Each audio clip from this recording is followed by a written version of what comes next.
फरीसी को बताया कि ऐसा ऐसा कर दिया, उसने लाजर को जिंदा कर दिया, और बहुत से लोग उस पर विश्वास करने लगे और कुछ करो।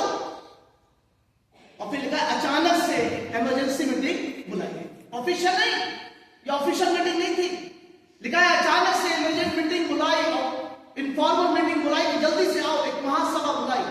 और महासभा के बारे में बताऊंगा कि हर नगर में महासभा होती थी जिसमें 23 लोग होते थे जो न्याय करते थे, लेकिन एक महान महासभा होती थी जिसको काउंसिल कहा जाता था, मेन काउंसिल, उसमें 71 मेंबर्स होते थे। और ये सैनेड्रिन इसको कहते थे, सैनेड्रिन, जिसमें निकोदेमस भी इसका मेंबर था, जिसमें अरमतिया का यूसुफ जो यीशु मसीह को लोग को लेकर चला गया था वो भी इसका मेंबर था। इसमें फरीसी मेंबर थे, इसमें सैडुसीज मेंबर थे, इसमें स्क्राइब्स मेंबर थे, इसमें चर्च के जो बड़े एल्डर्स हुआ करते थे वो इसके मेंबर हुआ करते थे। और कोई भी बात होती थी, कोई भी मामला होता था, वो ये सैनेड्रिन में लाया जाता था। इसके पास कानून थे, मंदिर की बाउंड्री बढ़ाई जाएगी या नहीं बढ़ाई जाएगी, ये निर्धारित करते थे, ये डिसाइड करते थे। मंदिर में कैसा होगा, क्या होगा, क्या नहीं होगा, ये सब ये महासभा डिसाइड करती थी। और लिखा है जब ये सब लाजर के बारे में सारी बातें पता लगी तो फरीसियों ने और इन लोगों ने जल्दी से महासभा बुलाई और उसके खिलाफ कहने लगे कि तुमसे कुछ हो नहीं पा रहा है कि हम क्या करेंगे। वो मिरेकल्स दिखाता है, और सब जब पाप संडे आया तो क्या कहा कि सारा संसार उसके पीछे हो चला है। ये लोग परेशान होते कि अब हमारा जो तक है, हमारा बिजनेस है, हमारी पॉपुलैरिटी क्या हो जाएगी, खत्म हो जाएगी।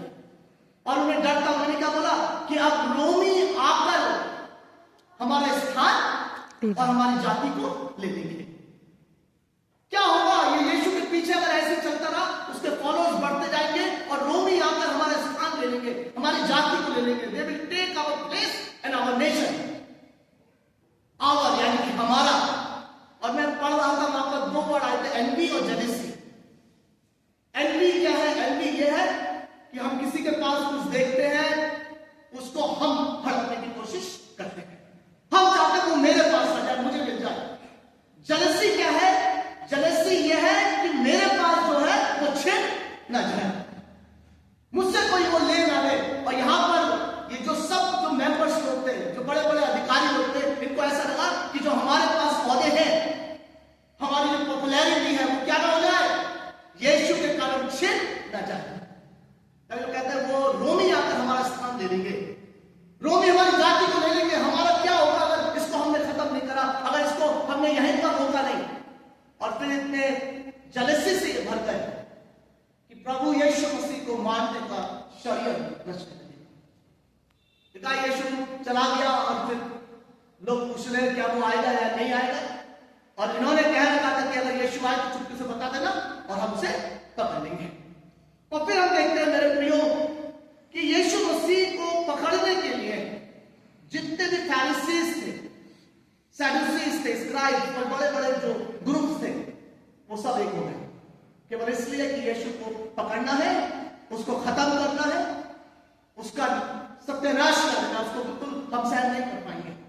और यहां पर लिखा मरकुस 11 उसके 18 में, ये सुनकर प्रधान याजक और शास्त्री उसको नाश करने का अवसर ढूंढने लगे, क्योंकि वे उससे डरते थे, इसलिए कि सब लोग उसके उद्देश्य से चकित होते थे।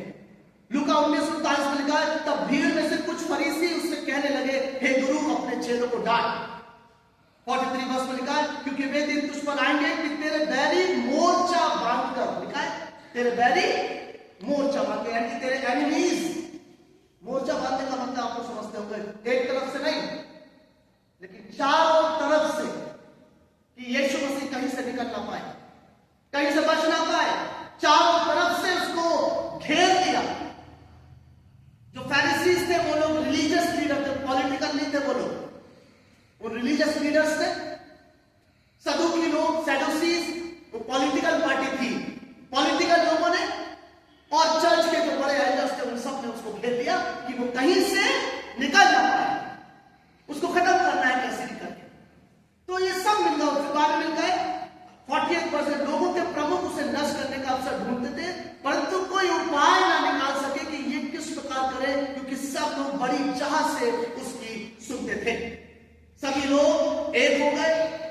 रीजन यही था कि उनके बिजनेस जो मंदिर में चल रहे थे वो ठप हो गए। उनका यश जो फैलता था, जब लोग उनकी सुनने आते थे, अब वो यीशु को सुनते हैं। वो कहते हैं सामरिया नहीं जाना है, लेकिन यीशु डायरेक्ट जाके सामरिया के पास जाकर उस स्त्री से बात करता है। ये मना करते हैं, वो उस बात को पूरा करते हैं। और ये बात जब लोग सुनते थे अचंभित होते थे, आशीषित होते थे कि यीशु ये कैसी अद्भुत बातें करता है। और हल्के हल्के लोग उसके वचनों से आशीषित आसूदा होते थे और उसके पीछे होने लगे। वो बातें जो फरीसी सिखाते थे, वो बातें जो वो लोग सिखाते थे, वो बातें अब उनकी समझ में नहीं आती। अब यीशु जो सिखाता था वो बातें समझ में आने लगी। और लिखा है वो सब बातें भूलकर उसके पीछे हो लिए। मेरे प्रियो, बाइबल में कहता फरीसियों ने आपस में कहा, सोचो तो सही कि तुमसे कुछ नहीं बन पड़ता, देखो संसार उसके पीछे हो चला है। और फिर जैसे मैंने बताया कि religious, political and state affairs के बारे में प्रभु यीशु मसीह से क्वेश्चन किए गए। पहला क्वेश्चन, तू ये किस अधिकार से करता है? यूहन्ना के बपतिस्मा के बारे में। अब उसको बताया जाए उन लोगों को, यीशु मसीह से कह रहे हैं तू किस अधिकार से करता है, क्योंकि सैनेड्रिन जो है महासभा वो अधिकार देती है। उन्होंने कहा तू किस अधिकार से करता भाई? You are preaching, you are raising the dead, मंदिर में उपदेश करता रहता है, किस अधिकार से? इवन आपको पता है जो पौलुस, जिसको शाऊल बोलते हैं, जब वो यरूशलेम लोगों को सताने जा रहा था, उसके पास भी अधिकार पत्र था महासभा का, सैनेड्रिन का, कि तू ये काम कर सकता है। अधिकार था उनके पास महासभा का, सैनेड्रिन का। और यहां पर ये क्वेश्चन कर रहे हैं तू किस अधिकार से करता है? और यीशु मसीह जब हम बात करते हैं कि किस अधिकार से करता है, तो वो वचन में अपने साथ उसके लिखा है मैथ्यू 28:18 में। यीशु ने उसके पास आकर कहा, स्वर्ग और पृथ्वी का सारा अधिकार मुझे दिया गया है। आई एम क्रिएटर, मुझे स्वर्ग और पृथ्वी का सारा अधिकार दिया। वो सैनेड्रिन की बात सोच रहे हैं कि सैनेड्रिन से इसे शायद मिलेगा अधिकार, लेकिन परमेश्वर बता रहा है उसका बेटा कि मुझे स्वर्ग और पृथ्वी का सारा अधिकार दिया गया है। जॉन 1:1 में लिखा है, आदि में वचन था, वचन परमेश्वर के साथ था, वचन परमेश्वर था। जॉन 5:27 में लिखा है, वरन उसे न्याय करने का भी अधिकार दिया, इसलिए कि वो मनुष्य का पुत्र है। जॉन 3:35 में लिखा है, पिता पुत्र से प्रेम रखता है और उसने सब वस्तुएं उसके हाथ में दे दी है। जॉन 10 में लिखा है, पिता इसलिए मुझसे प्रेम रखता है कि मैं अपना प्राण देता हूं कि उसे फिर ले लूं, कोई उसे मुझसे छीनता नहीं, वरन मैं उसे आप ही देता हूं। मुझे उसके देने का भी अधिकार है और उसे फिर लेने का भी अधिकार है। ये आज्ञा मेरे पिता से मुझे मिली है। उसे सारे अधिकार उसके पिता ने दिए हैं। और ये लोग जान नहीं पा रहे हैं कि he is the son of God, he is a creator himself। जब सबत की बात होती है तो खेत से निकल के जा रहे थे और चेलों को भूख लगी। चेले बाले तोड़ के खाने लगे। ये लोग कहने लगे कि क्या तुम्हें नहीं पता तुम्हारे चेले सबत के दिन बाले तोड़ के खाने मना है? उन्होंने कहा, यीशु ने कहा, क्या तुझे नहीं पता कि जब दाऊद को भूख लगी तो उसने उसके साथी ने परमेश्वर के भवन में जाके कैसे भेंट की रोटियां खाई? और लिखा है, याजक अगर भेंट की रोटियों में से खा भी ले, ऐसा लिखा है, तो भी निर्दोष ठहरता है। वहां ऐसा लिखा है। और फिर लिखा, याजक भी निर्दोष ठहरता है। और यहां जो तुम्हारे सामने खड़ा है ये मंदिर से भी बड़ा है, मंदिर से भी बढ़कर है। तुम मंदिर की बात कर रहे हो, तुम भेंट की रोटियों की बात कर रहे हो। मैं जो खड़ा हूं तुम्हारे सामने, ये मंदिर से भी बड़ा है तुम्हारे सामने। जब चिन्ह की, स्वर्गीय चिन्ह की बात आई तो कहा, योना के चिन्ह को देख, कोई और चिन्ह ना किया जाएगा। लेकिन लिखा है, यहां जो खड़ा है वो योना से भी बड़ा है। सब बोलते हैं दाऊद की संतान हम पर दया कर, लेकिन लिखा है जब दाऊद भी अपनी आत्मा में आता है तो यीशु मसीह को प्रभु कहकर पुकारता है, वो दाऊद से भी बड़ा। एक जगह कहने लगे, हम तो अब्राहम की संतान है। बोला, अब्राहम से पहले अब्राहम था, मैं था। कहने लगे, तू तो 50 साल का भी अभी नहीं हुआ है। लेकिन उन्हें क्या पता कि आदि में वचन था, वचन परमेश्वर के साथ था, वचन भी परमेश्वर था। वो अब्राहम से, वो दाऊद से, वो योना से, वो मंदिर से। लिखा है, सबत का दिन मनुष्य के लिए बनाया गया है, सबत के दिन के लिए है। बोले कहा वो सबत के दिन का भी प्रभु है, वो इस अधिकार से काम करता है। और फिर पहले जब क्वेश्चन करा कि तू किस अधिकार से, प्रभु यीशु मसीह ने जवाब दिया। और फिर जब वो प्रभु यीशु मसीह ने दुष्ट किसानों का एक दृष्टांत दिया, फिर लिखा है प्रधान याजक और फरीसी उसके दृष्टांत को सुनकर समझ गए कि वो उनके विषय में कहता है, और उन्होंने उसे पकड़ना चाहा, परंतु लोगों से डर गए क्योंकि वे उसे भविष्यवक्ता मानते थे। यूहन्ना अच्छे में लिखा, उन्होंने उसको परखने के लिए ये बात कही थी ताकि उस पर दोष लगाने के लिए कुछ बात पाए। और फिर मरकुस 12 में कहता, उन्होंने उसको पकड़ना चाहा क्योंकि समझ गए थे कि उसने हमारे विरोध में दृष्टांत कहा है। और जब यहां पर ये प्रभु यीशु मसीह ने बड़े अद्भुत तरीके से ये बात का जवाब दिया, तो दूसरा क्वेश्चन किया सदूकी द्वारा पुनरुत्थान और विवाह के विषय। प्रभु ने आत्मा की अगुवाई में बड़े ज्ञानी है, वो खुदा का बेटा है, उसने बड़े अद्भुत तरीके से उसका जवाब दिया पुनरुत्थान और विवाह। और फिर तीसरा प्रश्न किया गया फरीसियों के एक व्यवस्थापक के द्वारा, सबसे बड़ी आज्ञा। प्रभु यीशु मसीह ने कहा तो अपने परमेश्वर सारे मन, सारे बुद्धि, सारे प्राण के साथ प्यार कर और अपने पड़ोसी से अपने समान प्यार कर। और यीशु ने सभी बातों का आंसर दिया। लिखा है उसके बाद जब चौथा क्वेश्चन उन्होंने कहा कि कैसा तो कर दे या नहीं। वो एक ऐसा क्वेश्चन था जो शायद कोई भी आंसर ना दे पाए, क्योंकि कैसर एक सम्राट है और उन्होंने ऐसा उसको स्टेट अफेयर्स में फंसा दिया कि यहां से यीशु मसीह निकल नहीं पाएगा, यहां से कुछ कर नहीं पाएगा। सारे क्वेश्चन करे, धार्मिक, पॉलिटिकल, यहां पर जब फंसाने की कोशिश की तो लिखा है कि हम कर दे या ना दे। सबने मिलकर मोर्चा बांध लिया। मैं सोचता जब महासभा बुलाई होगी तब प्लानिंग पहले से ही कर ली होगी कि तुम्हें कौन सा क्वेश्चन करना है, तुम्हें कौन सा क्वेश्चन करना है, तुम्हें कौन सा क्वेश्चन करना है, और बचने नहीं देना है कुछ भी हो जाए। आज उसको हम खत्म करके रहेंगे, आज उसको पकड़ के रहना है। सबने प्लानिंग कर ली, सारी योजनाएं बना ली, कैसे उसको पकड़ेंगे और कैसे उसको फंसाने की कोशिश की और क्या क्वेश्चन हम करेंगे। और कहा फरीसियों ने हेरोदियों को भेजा। यहां पर देखिए, निकाल दीजिए वचन में क्या लिखा है, देखिए मत्ती 22 में, मत्ती 22 के देखिए 15 से। तब फरीसियों ने जाकर आपस में विचार किया कि उसको किस प्रकार बातों में फंसाएं। अतः उन्होंने अपने चेलों को हेरोदियों के साथ उसके पास ये कहने को भेजा, हे गुरु, हम जानते हैं कि तू सच्चा है। पहली चीज, यू आर ट्रू। और आगे क्या लिखा है, तू सच्चा है और परमेश्वर का मां सच्चाई से सिखाता है, तू पार्शियलिटी नहीं करता, तू मुंह देखा न्याय नहीं करता, तू सबके लिए एक सा न्याय करता। जैसे आज हम लोग करते हैं मुंह देखा न्याय,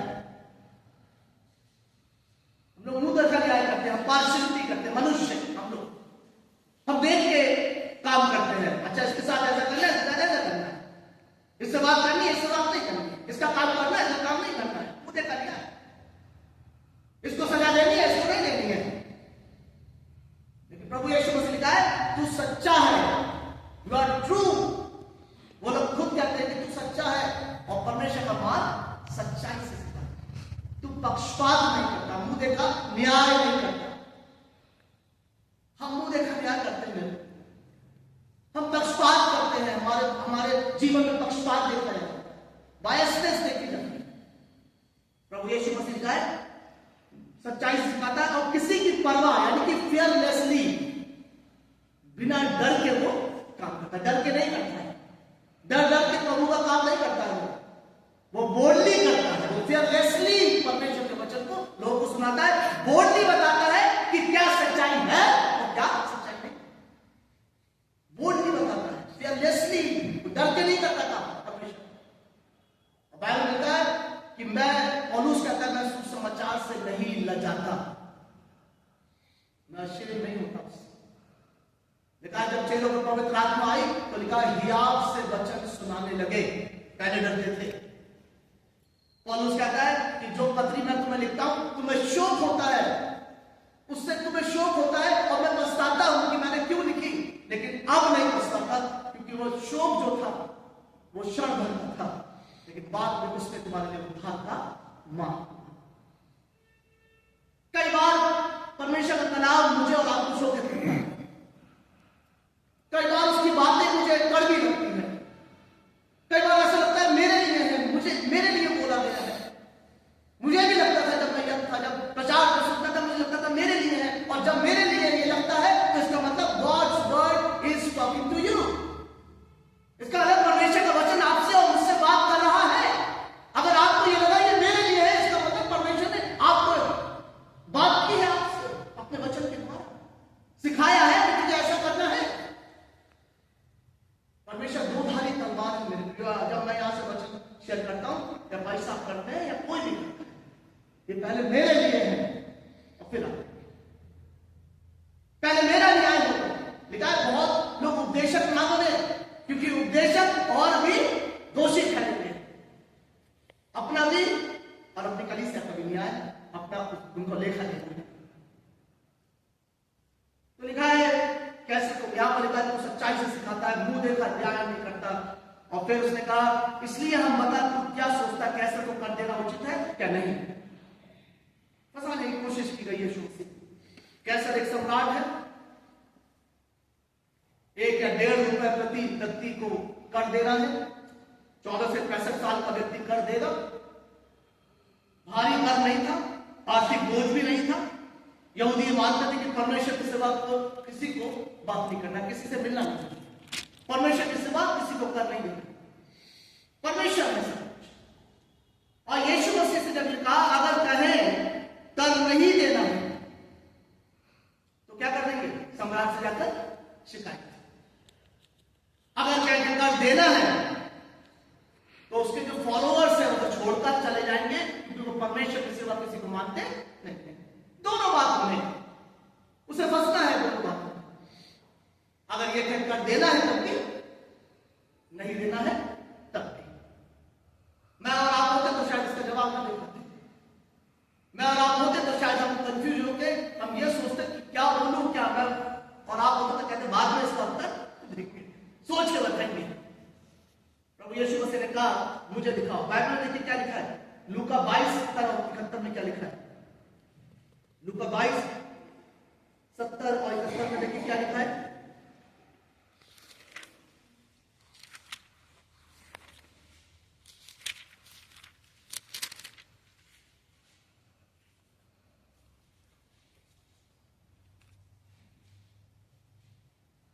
इस पर सबने कहा जी तो क्या तू परमेश्वर का पुत्र है?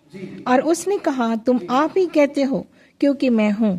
तब उन्होंने कहा अब हमें गवाही की क्या आवश्यकता है, क्योंकि हमने आप ही उसके मुंह से सुन लिया है। लास्ट में भी क्या तू कहता है तो परमेश्वर का पुत्र, उसने कहा तुमने आप ही कहते हो। कहा हमें दवाई की जरूरत नहीं, तूने लास्ट कर दी, तूने बता दिया कि तू परमेश्वर का बेटा है।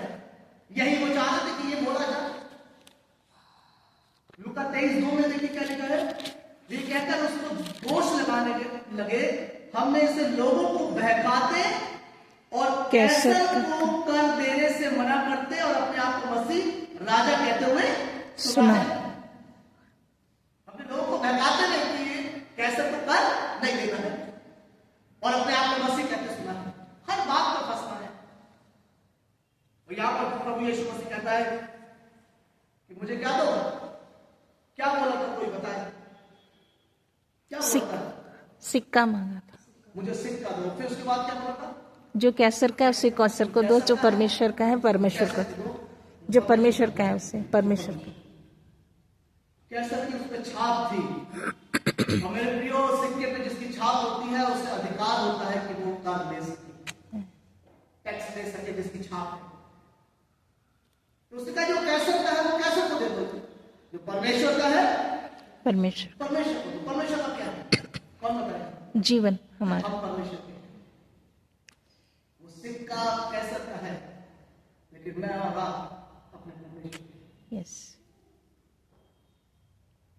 टैक्स जाना चाहिए सरकार को, सिक्का सरकार को चला जाए कोई बात नहीं, लेकिन मेरा जीवन प्रभु को मिलना चाहिए। मेरा समय पूरा हो जाना चाहिए। मेरा दिल मेरा परमेश्वर का है। इस जीवन से God has created us in His own image. We belong to God. Jesus has bought us with a price, with his blood. We belong to Christ. Holy Spirit has sealed us. इसने हमें छाप दे दी है. We belong to Holy Spirit. और जब ये जीवन उसका है, तो मेरे प्रियो, ये जीवन प्रभु को देना है. कैसे का है, कैसे को दीजिए. लेकिन प्रॉब्लम ये है कि हम कैसे का तो देते हैं, हम समाज का तो देते हैं, लेकिन परमेश्वर की चीजों में हम जोड़ देते हैं. जब समय खुदा के भवन आने का है, तो हम कहीं और पाए जाते हैं. हम खुदा के समय की जोड़ करते हैं. जब खुदा का भवन में आके इबादत करने का समय खास दिनों में, तो हम कहीं और पाए जाते हैं. खुदा का समय, खुदा का पैसा हम सारे काम जब कर लेते हैं, तब जो बचाते हैं, बच जाता है, खुदा को देंगे. और कई बार ऐसा भी होता है, जो खुदा के लिए रखा है, उसमें से भी हम इस्तेमाल कर लेते हैं. खुदा के पैसे की चोरी. थोड़ा सा रखा है, सब खत्म कर दिया. 90%, 98% खत्म कर दिया. जो 2% बचा, जो खुदा के काम के लिए रखा था, वो भी हमने अपने कामों के लिए आखिर में इस्तेमाल करते हैं. खुदा के काम पे, खुदा के पैसे की चोरी. जॉन वेस्ली का एक बार मैंने आपको बताया था. जॉन वेस्ली, कोई बताया कि जॉन वेस्ली कौन है? सुसंगा वेस्ली का बेटा है. कौन है? Founder of Methodist. फाउंडर. कई बार जब मैं चर्च में पूछता हूँ कि जॉन वेस्ली कौन है, बहुत से लोग बता नहीं पाते हैं. मेथोडिस्ट चर्च के मेंबर 50 साल से हैं, लेकिन ये नहीं बता पाते कि जॉन वेस्ली कौन है. 40 साल से चर्च आ रहे हैं, लेकिन उन्हें ये नहीं पता कि जॉन वेस्ली कौन था. जबकि जो हमारा फाउंडर होता है, हमें उसके बारे में पता होना चाहिए कि जिस चर्च पर इबादत करते हैं, उसको किसने फाउंड किया था. जिस डिनोमिनेशन हम जुड़े हैं, वो कौन उसका फाउंडर है. जॉन वेस्ली, सुसन्ना वेस्ली और सैमुअल वेस्ली का बेटा और चार्ल्स वेस्ली का भाई, जिसके गीत हम गाते हैं.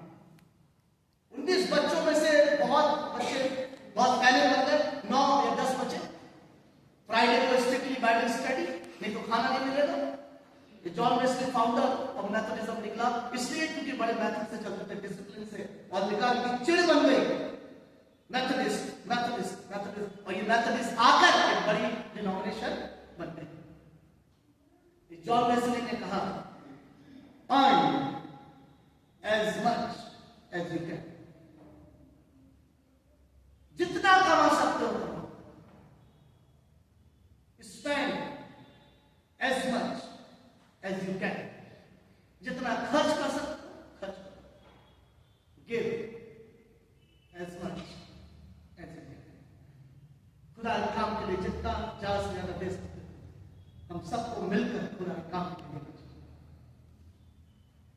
ये नहीं कहा कितना, उसने कहा अर्न, जितना कमा सकते हो कमाओ, जितना खर्च कर सकते हो खर्च करो, लेकिन मिलकर जितना खुदा के काम के लिए हम दे सकते हैं, ज्यादा से ज्यादा, जितने सक्षम है. पर्टिकुलरली इतना ही देना है, 50 ही देना है, 500 ही देना है. जितने सक्षम है उतना देना है. आनंद से जब आप भरते हैं तो ज्यादा देते हैं. आनंद से जब भरते हैं तो ज्यादा देते हैं. हम परमेश्वर के समय की चोरी, परमेश्वर के पैसों की चोरी, मनुष्य हम लोग मिलकर, मुझे जितना देना है उतना हम शायद नहीं देते. जितना समय हमें प्रभु को देना है दुआ में, प्रार्थना में, उतना हमारे पास समय नहीं है. चर्च के संडे के अलावा शायद बहुत कम लोग हैं जो पूरे वीक में अपना प्रार्थना का समय निकालते हैं और परमेश्वर के वचन को पढ़कर प्रार्थना करते हैं. ओनली संडे, वो भी 1 घंटा, वो भी आप देखें अगर 1.5 घंटा हो जाता है तो लोग परेशान होने लगते हैं. हाफ एन आवर वहां कैसे इबादत करेंगे. लेकिन वहां पर सिस्टर से कल मेरी बात हुई थी, और मैं उस दिन 5 संडे एक वर्ष लेके लाया था, रेवलेशन की खजूर की डालियां लेकर, वो होशन्ना के डाल, वो लोग थे जो वहां पहुंच पाए. हम 1 घंटे की इबादत में, 1.25 घंटे की इबादत में 1000 रुपए, 500 रुपए देने में हमें ऐसा हो जाता कितना दे दिया. कैसा है वो, कैसा परमेश्वर परमेश्वर।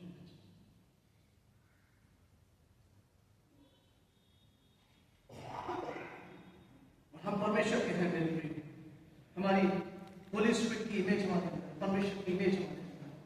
हम अपने नहीं हैं, उसने कहा तुम अपने नहीं हो। लिखा है जो जैसा बोता है वैसा काटता है। यहाँ पर लिखा है जो कंजूसी से बोता है, जो कंजूसी से बोएगा परमेश्वर के कामों के लिए, उसके एक्सटेंशन के लिए, उसके राज्य के लिए, जो कंजूसी से देगा उसके भवन के लिए, वो वैसी जो हर्ष से आनंद से भर के देगा, पहले दे देगा पैसा। आपने अनाउंस किया था सीक्रेटली बात कर लेगा।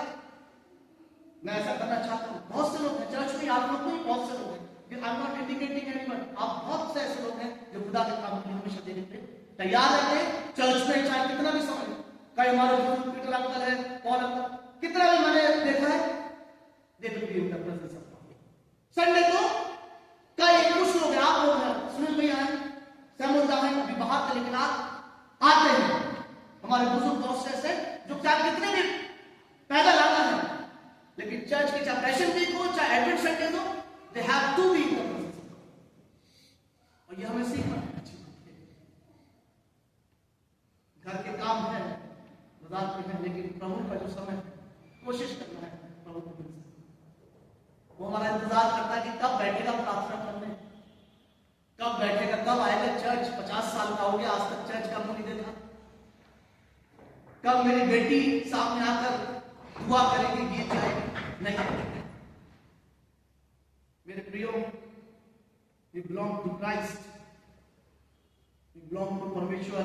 और यहां पर देखिए यिर्मयाह की एक अध्याय में, जल्दी से बस समय हो चुका है, मैं खत्म करूंगा और मैसेज भी मेरा ऑलमोस्ट खत्म हो चुका है। 4 और 5 पद में लिखा है, यिर्मयाह 1 चैप्टर 4 और 5। तब यहोवा का यह वचन मेरे पास पहुंचा,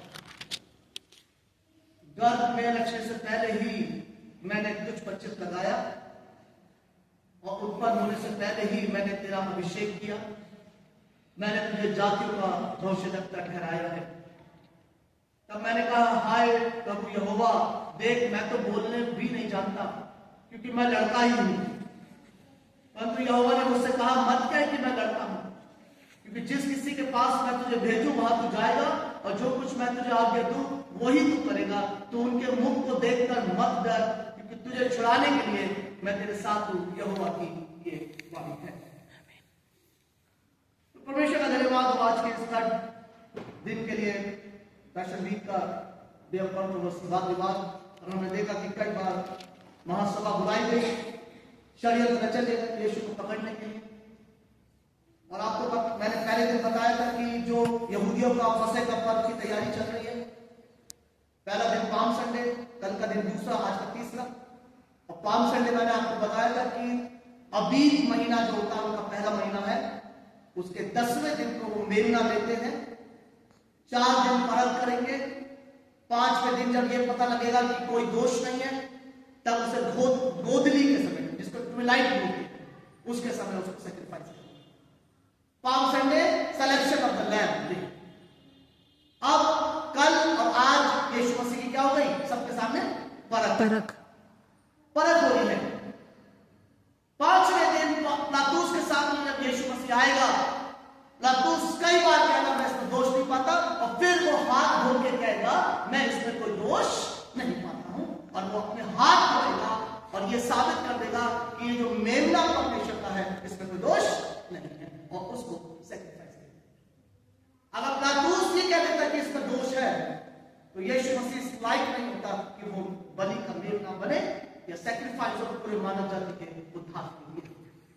अनजाने में पिलातुस ये बड़ी बात कह रहा है, उसे पता नहीं है, लेकिन बहुत गहरी बात उसने कही, मैं इसमें दोष, क्योंकि व्यवस्था की बात पूरी होने दे जो प्रभु का है, प्रभु को दे सके उसका समय, उसका पैसा, जो आशीष उसने हमें दी है, जहां जाना उसके काम के लिए दे सके। जब उसके दिन का समय हो तो कोशिश करें कहीं और ना हो कि परमेश्वर के भवन में पहुंचे। जब खास और गंभीर दिन होते हैं तो कोशिश करें उसके वचन से संगति करें। जो वचन हमें दिया है कोशिश करें रोज इसको पढ़े, इससे संगति करें, दुआ करें साथ परिवार बैठकर, और परमेश्वर का धन्यवाद करें। और जब हम ऐसा करेंगे, प्रभु मेरे परिवार, मेरे बच्चों को बहुत आशीष से भर देगा और मुझे शैतान छूट देगा। प्रभु आपको आशीष करे। परमेश्वर